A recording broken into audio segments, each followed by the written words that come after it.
Bom dia, rapaziada.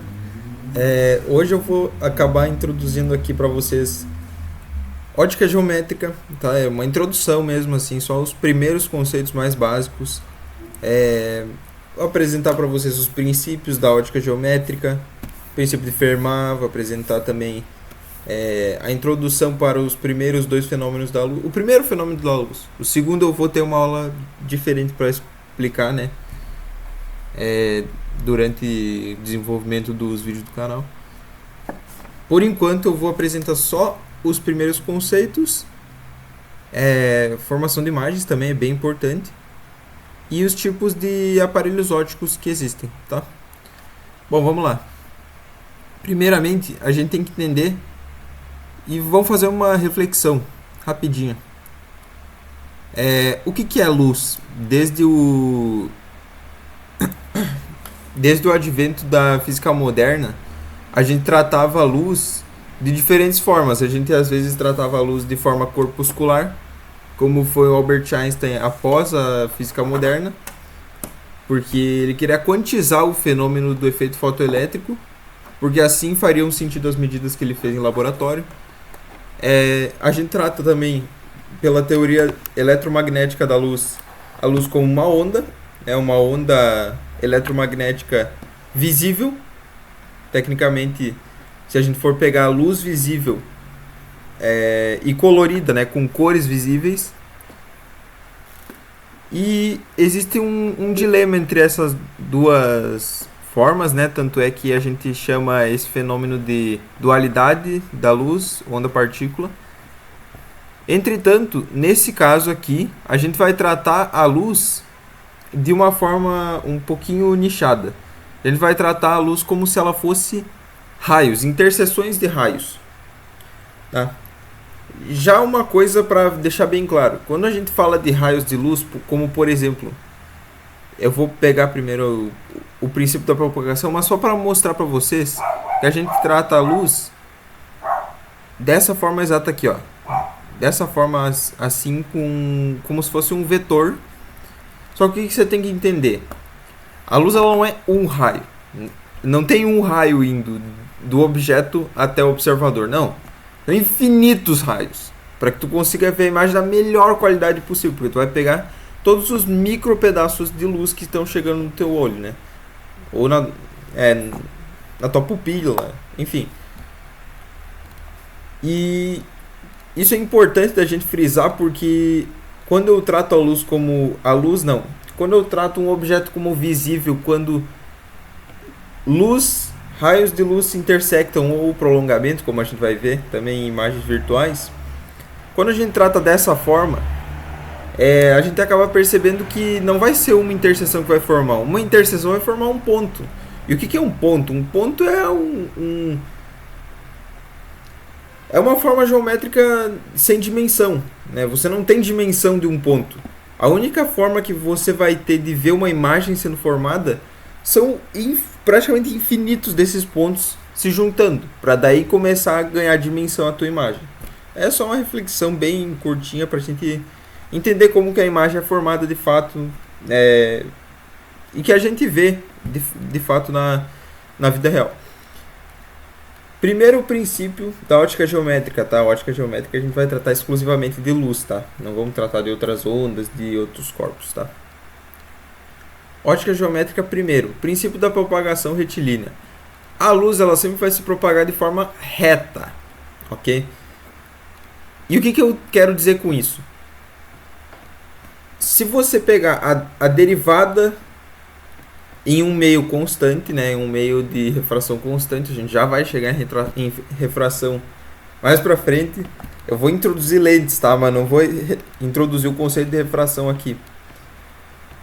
Quando a gente chegar no conceito de refração, a gente vai poder ver que a luz ela pode ter uma forma aproximadamente curva quando você tem, por exemplo, um meio de refração variável, tá? A gente tem um meio aqui, ó. N de Y, tá? Aí tem aqui 0, Y. E daí tu tem a luz, por exemplo, incidindo assim. A luz ela vai fazer um caminho aproximadamente assim, ó. Dependendo do tipo de de índice de refração, ela vai fazer uma trajetória mais ou menos assim, ó. E daí você vai me dizer, não, mas você está se contradizendo, né? A luz ela está fazendo um caminho curvo aqui. Não exatamente. O que eu quero dizer com um caminho curvo é, quando você tem um meio com refração que varia, a luz ela aparenta curvar-se. Mas nos micro intervalos que você tem, porque o índice de refração ele não vai conseguir ser contínuo. Ele não vai ter um espectro contínuo de mudança. Tá? 100% não. Porque esse princípio aqui prevalece acima dos índices de refração. Tá? Então, em média, a luz ela vai se comportar de forma retilínea. Se não aparentar isso, fica tranquilo, ela continua andando em linha reta. O problema é, a direção dessa reta ela tá mudando a cada instante, sabe? Ela não deixa de ser reta, mas ela aparenta ser menos reta. É como se você estivesse formando aqui, nesse exemplo que eu peguei, um polígono de múltiplos lados, regular, tá? De muitos lados, sei lá, 200 lados. E é um polígono regular. Ele vai aparentar ser uma esfera. Ou uma esfera. Ele vai parecer ser uma circunferência, tá? O traçado desse polígono. Mas é basicamente isso. A luz não deixa de se propagar de forma retilínea. Ela só vai mudando a direção caso o índice de refração for dando essa condição a ela. Em geral, a luz se propaga de forma reta. Ela não vai percorrer, por exemplo, esse caminho vermelho aqui que eu descrevi. Tá? Ela vai percorrer o caminho azul de um ponto para o outro. Sempre, tá? Meio índice de refração constante. Primeiro princípio da ótica geométrica. Segundo princípio, a trajetória percorrida pela luz é de menor tempo possível. Ou seja, a luz ela sempre vai buscar atalhar. Existe uma prova para isso, principalmente no contexto da reflexão, que eu vou chegar daqui a pouquinho, que é basicamente você vai fazer um triângulo aqui com a altura Hzão, o outro aqui com a altura Hzinho, tá? Só para diferenciar, para a gente não fazer o mesmo. Aí tu vai dizer que esse θ aqui não é θ, ele é alfa. E daí tu vai pegar, por exemplo, aqui x e aqui é a, tá? Aí tu vai fazer o caminho que a luz percorre daqui até aqui, mais até aqui, esse caminho aqui, e tu vai ter que minimizar o tempo, sabendo que a velocidade da luz é constante. Qual que é a condição para isso? Necessariamente, tu vai ter que os dois triângulos eles são congruentes, tá? Eles são congruentes por ter o mesmo ângulo e mesmo deslocamento, né? Eles vão ter a mesma tangente, né? Logo ao mesmo ângulo, já que o ângulo ele não vai conseguir se girar a 180 graus. Ele está falando de ângulos menores aqui, entre 0 e 90. Tem uma prova, e daí tu, por exemplo, tu faz o caminho total, e daí tu deriva esse tempo que tu vai achar, tecnicamente, igual a zero. Para tu achar tipo, o máximo da função, o mínimo da função tempo. Só que eu não tô com tempo para fazer isso. Eu quero passar uma aula rápida, as aulas estão passando muito de 30 minutos, eu não vou fazer isso, tá? Mas basicamente é isso. A trajetória percorrida pela luz é sempre de menor tempo possível. Isso vai se repetir também na refração. Se a luz de um objeto, né? Um objeto ele vai emitir raios de luz. É isso que vai acontecer. O objeto emitir raios de luz. Se você não tiver um instrumento óptico, ele só vai se formar a imagem no seu olho, tá? Seu olho é uma lente, só para você saber. Tecnicamente, ele é uma lente que, se eu não estou errado, é uma lente divergente. Se eu não estou enganado. Ou não é divergente, não lembro agora isso, mas a gente vai chegar lá, calma. Eu estou passando só a introdução. Mas é isso, princípio de Fermat. Se tiver uma pergunta a respeito disso, você sempre vai poder responder isso aqui. Não é o menor caminho, tá? Não é a menor distância que tu tá vendo, não. É o menor tempo. É o menor tempo. Se tu entrar num meio com índice de refração, a velocidade da luz ela vai mudar. Ela vai diminuir se o índice de refração for maior que 1. Então, tu vai ter que pegar o caminho em que ela vai percorrer um menor tempo também nesse meio. Ou seja, ele não vai ser a mesma reta. Ela vai mudar. Tanto que é por isso que a gente chama de refração, porque vai mudar a velocidade perpendicular à superfície que tu está mudando e logo tu vai ter que mudar o caminho para que o tempo se minimize e não o caminho se minimize. Se fosse o caminho se minimizar, você só manteria a mesma reta, sacou? Não existiria refração, mas nesse caso existe. Então vamos lá. Aliado a isso, a gente vai ter as leis da reflexão da luz, né? Não vou ainda chegar no 3, ainda estamos no 2, que é o do menor tempo possível. E para provar isso, a gente vai usar a reflexão da luz, em que a normal ela vai bissectar o caminho da reflexão. Ou seja, aconteceu o que eu falei antes. O ângulo alfa, que era esse aqui, ele vai ter que ser igual ao ângulo θ. Ou seja, o ângulo ele é o mesmo. Se você pegar uma superfície refletora, traçar a normal no ponto em que a luz está incidindo nessa superfície, no caso, é esse ponto aqui que eu vou destacar em vermelho, esse ponto aqui, tá? Ah, que isso, eu peguei o marca-texto vermelho. Neste ponto aqui, tá? A gente vai ter a incidência da luz. E aqui a gente vai traçar uma normal, que é basicamente um ângulo de 90 graus com relação à superfície. Ela não precisa ser plana, tá? Ela pode ser uma superfície curva, só que aí você vai ter que achar o exato ponto em que ela é tangente, né? Por exemplo, tem uma curva aqui, ó, essa curva. Aqui tem que ter uma normal que é exatamente perpendicular. Se tu for tratar a circunferência... Esqueci o nome. Toda curva, veja só, toda curva tem um raio de curvatura para um certo ponto. O que é esse raio de curvatura? Se você colocar uma circunferência nesse ponto, o raio de curvatura vai ser o raio dessa circunferência para que ela tangencie esse ponto aqui. Tá? É isso. Eu me esqueci o nome dessa circunferência aqui para uma certa curva.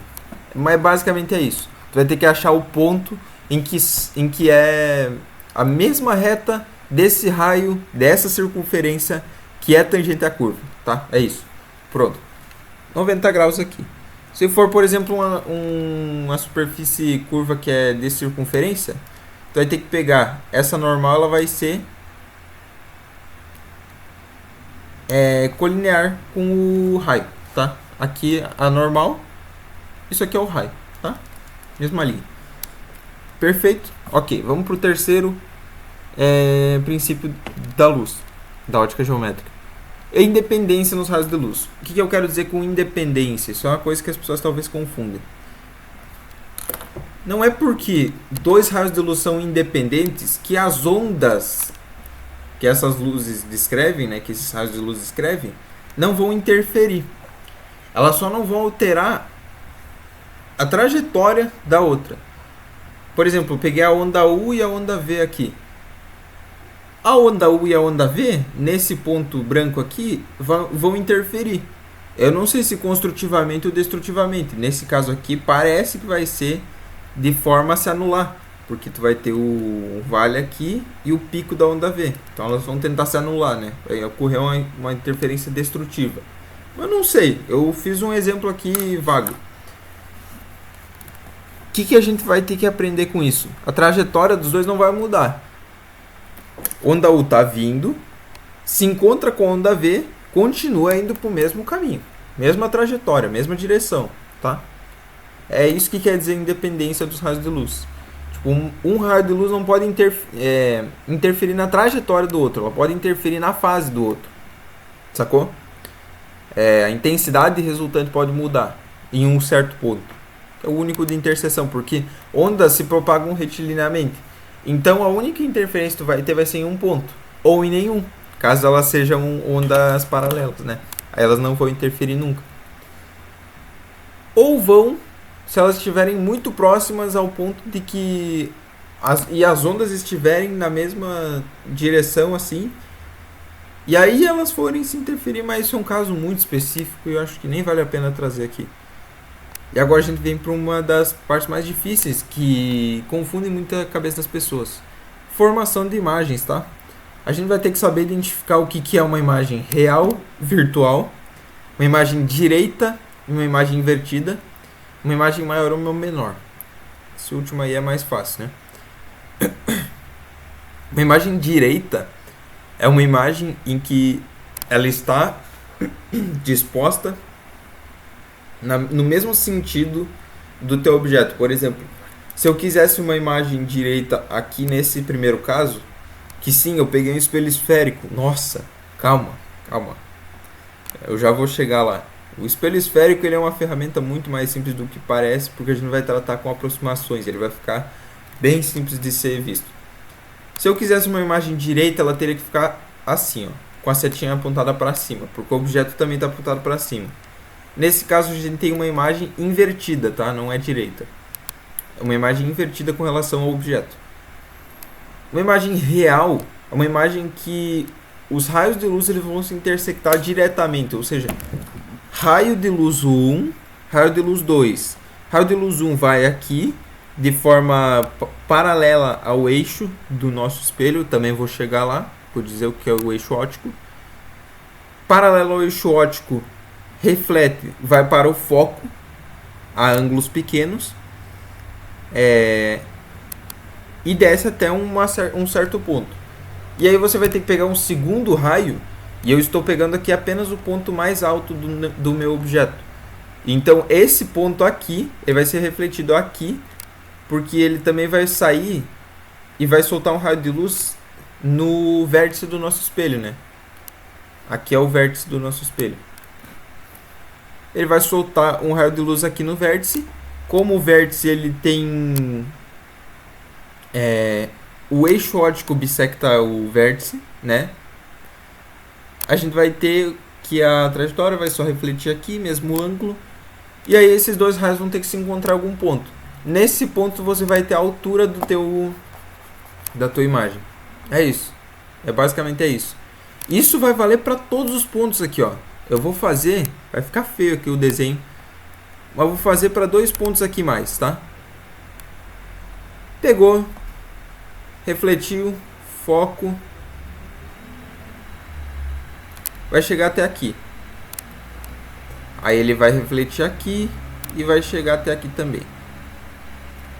Mais um ponto, tá? Esse ponto aqui é um ponto um pouco mais alto, né? Mais da metade da altura do objeto, mais da metade da altura da imagem. Mesma coisa vai acontecer aqui também. É só para vocês verem o que vai acontecer, né? Tem que passar pelo foco. Esses são os dois raios mais fáceis de determinar, porque eles têm um ponto em comum, né? Os dois raios mais fáceis de determinar são o que passa pelo foco, porque ele vai ser paralelo à superfície do eixo óptico. Ele vai refletir, passar pelo foco e ir para longe, até que ele se encontre com o outro raio, que é o que vai passar direto pelo vértice, vai passar bissectando e daí ele só vai seguir caminho. De novo, achou outro ponto. Isso vai acontecer para todos os pontos da imagem e do objeto, e eles vão sim concorrer ao ponto de que a imagem ela vai se formar bem assim, ó. Bem assim, ó. Aqui está perpendicular, aqui também vai estar. Aqui vai ser bem retinho. E é isso, esses são os raios aí que você precisa saber. Pronto, isso é uma imagem real. Os raios estão diretamente se intersectando. A imagem virtual é diferente, porque ela vai ter os prolongamentos dos raios de luz se intersectando, tá? Basicamente é isso. O que vai acontecer? Vamos pegar aqui um exemplo, que é o exemplo mais clássico, que é o exemplo do espelho plano. O espelho plano ele não forma imagem real, ele só forma imagem virtual. Isso é uma coisa que confunde muita gente, né? Você pensa, não, mas eu vejo atrás do espelho a imagem, por exemplo, do meu rosto. Como que ela é uma imagem virtual se eu estou vendo? Não é porque você está vendo que a imagem é real. Tá? Ela é uma imagem visível, não quer dizer que ela é real. Imagem real é a imagem que você não precisa de um anteparo para ver. A imagem real, você pode ver a imagem real aqui, ó. Se eu tivesse aqui uma estátua, tá? Se eu tivesse uma estátua e eu tivesse um espelho refletindo a estátua esférico, a estátua poderia estar bem aqui na minha frente, como se fosse um holograma. Mais fácil de descrever, ela estaria como se fosse um holograma aqui na minha frente, tá? Prolongamentos dos raios de luz vão se intersectar. O que isso quer dizer? No caso do espelho plano, a gente tem uma propriedade interessante que eu vou ensinar depois, que é basicamente, se você pegar o ponto aqui que une a imagem ao objeto e fizer, ele vai dar perpendicular. Essa distância OP é igual à distância PI, tá? É interessante. O que a gente vai concluir daqui? Quando você tem um raio rebatendo no espelho, e indo para longe, para tu formar uma imagem no espelho plano, tu vai pegar o prolongamento desse primeiro raio e depois vai fazer um segundo raio num outro ponto, tanto faz qual que seja, e ele vai rebater e ele vai formar outro prolongamento. A interseção desses dois vai dar a tua imagem. E sim, ela vai ficar exatamente perpendicular aqui ao teu objeto na mesma distância. Essa é a propriedade. Simples, isso também acontece no espelho côncavo e convexo. Sim, tu pode formar uma imagem virtual no espelho côncavo. E tu com certeza vai formar uma imagem virtual no espelho convexo, né? E agora a gente vai apresentar os tipos de espelho para que não fique difícil de entender o que eu estou falando com espelhos e lentes, tá? Vamos lá. Primeiro, o espelho plano. O que a gente vai pegar do espelho plano? Eu vou fazer algumas definições aqui para a gente facilitar. Eu vou apresentar a propriedade que eu apresentei antes, tá? Se eu tenho objeto e imagem e o ponto que une esses dois pontos, eles vão estar equidistantes ao espelho, tá? OP igual a PI. Sempre, fica tranquilo, sempre. Por quê? Porque você vai ter uma reflexão aqui, por exemplo, tá? Você vai ter uma reflexão aqui. Como a normal vai bissectar esse ângulo aqui, ele vai ser também transferido para cá, ó. Aqui está o teu ângulo, o mesmo ângulo, tá? E ele vai interferir com outro ângulo aqui. Que aí vai ser, sei lá, um ângulo com apenas uma marcação, por exemplo, aí, ó. E ele também vai ser transferido para cá. E daí você vai fazer uma semelhança de triângulos e vai provar que a distância A é igual à distância B. Inclusive, essa é a forma mais fácil de você descrever uma imagem de espelho plano. Opa, deixa eu ver se o OBS está funcionando. Tá funcionando. Essa é a forma mais fácil de você descrever uma imagem e desenhar ela mesmo. Você vai primeiro pegar o objeto, fazer equidistante, já monta a imagem aqui. E daí você vai para os raios, porque você pode fazer isso direto, ó. Ah, eu quero fazer... Vamos pegar aqui com outra cor. Uma imagem em que o raio do objeto vai passar por aqui. Ok. Ele vai bater aqui. Ele vai refletir. Como que eu sei para onde ele vai refletir? Pega a imagem. Pega a imagem, pronto. Aqui é bissetriz. Percebe como o ângulo deu igualzinho? É isso. E aí esse raio aqui, claramente, a gente vai fazer que ele é um prolongamento, porque ele não é um raio de verdade, tá? Ele é um prolongamento. E daí ele formou uma imagem I. A imagem I, ela é virtual, tá? Ela não é uma imagem real, ela é uma imagem que ela é só feita dentro do espelho. Ela só consegue ser vista dentro do espelho. Ela não consegue ser vista aqui na sua frente, de fato, sem um espelho. Tá? O espelho ele não vai possibilitar que a imagem possa ser vista independente dele. É isso. Deixa eu limpar aqui só a mesa, rapidinho. Pronto.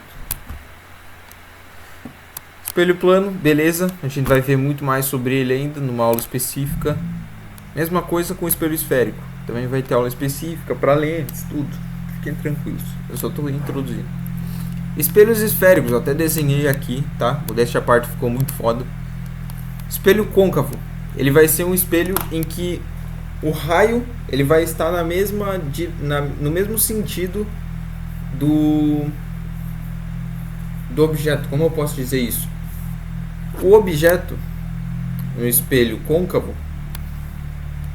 para tu ver a imagem dele de fato, ele vai ter que vir daqui, ó. Ele vai ter que vir da esquerda aqui, ó. Aqui vai estar o objeto, por exemplo. E aqui vai estar o espelho. Esses tracinhos aqui é só para identificar aqui. Aqui é a superfície refletora e aqui é uma superfície opaca, geralmente, né?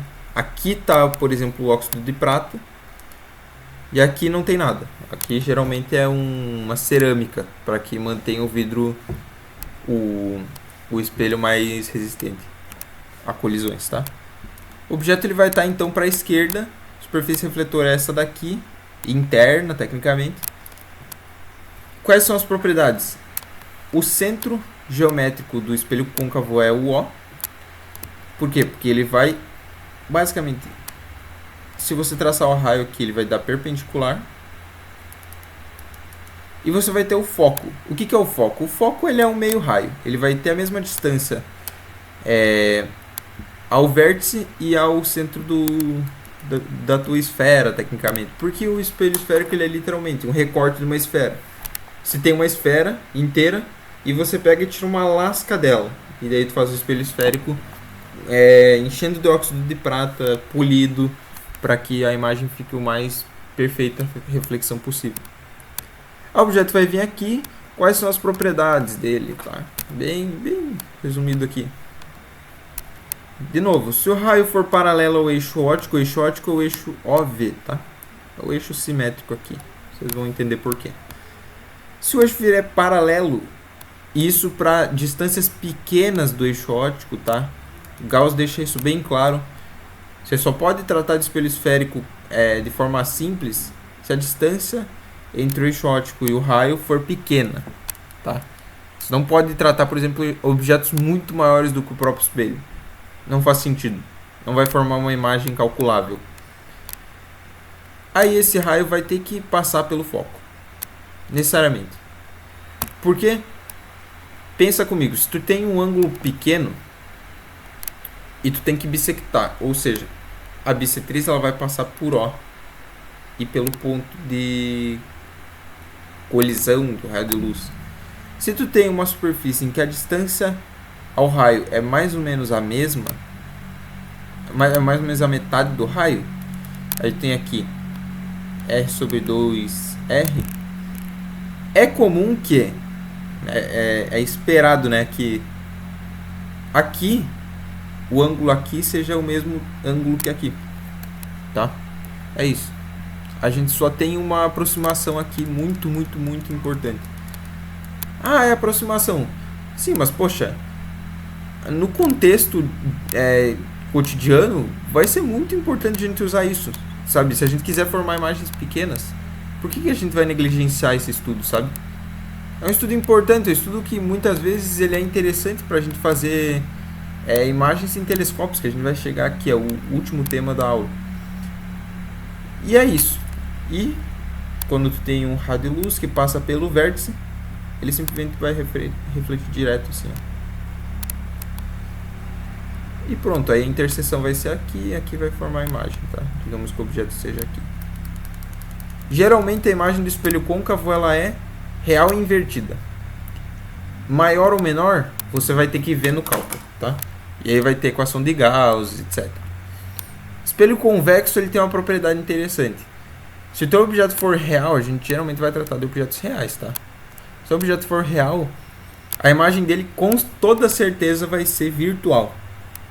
Tá? Isso acontece porque o objeto estando aqui na esquerda, ele vai ter o raio incidindo aqui, e como o espelho ele é convexo, a superfície está aqui refletora, esse raio ele vai para longe, ele vai divergir, né?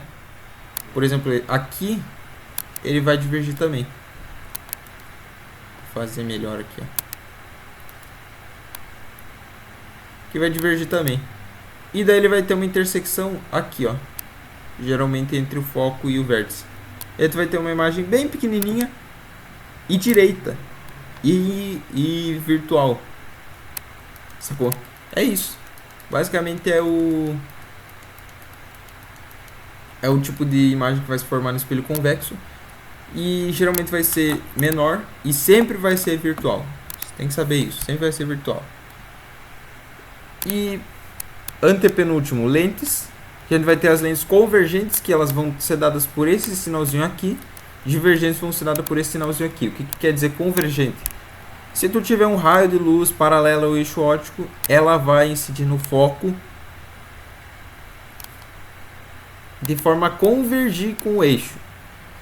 Se ela for uma lente divergente, ela vai fazer só o contrário. O raio de luz paralelo ao eixo óptico vai ser desviado e o prolongamento dele vai ir até o foco, tá? Que é o prolongamento, tá? É isso. Aí o raio vai pra cá, enfim. É isso aí, basicamente. Aí eu tenho aqui até um exemplo, né, de como que é uma lente convergente. Uma lente de pontas finas, geralmente. com a superfície de vidro. Vidro não, né? Dá pra chamar de qualquer material refrator. Mas a gente vai ter a superfície assim, ó, externa, como se fosse um recorte de esfera também, só que para fora. E divergente é o contrário, geralmente é uma lente de pontas grossas, que a circunferência vai estar assim, ó, geralmente assim, ó.